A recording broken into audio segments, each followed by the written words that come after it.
ஆதியாகமம் 11ஆம் அதிகாரம். கவிதை வரிகளில் கேட்போமா? பெருமையால் வந்த பாபேல்.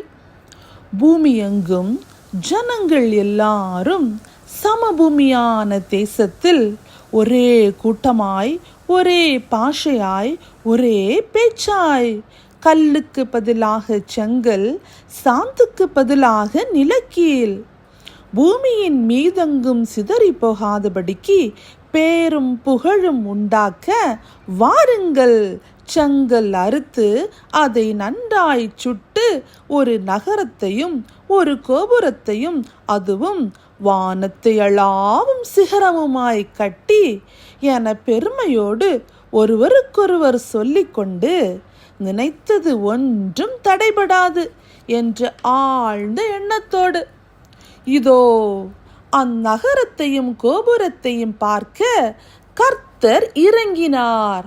ஒரே பாஷை தாறுமாறாகி பாபேல் எண்ணப்பட்டது.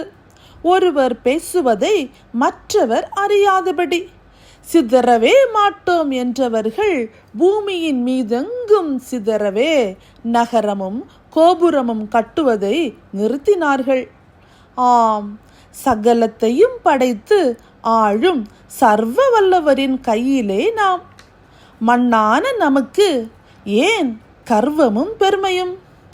என்னால் ஒன்றும் கூடாதென்று என்னையே தந்துவிட்டேன்.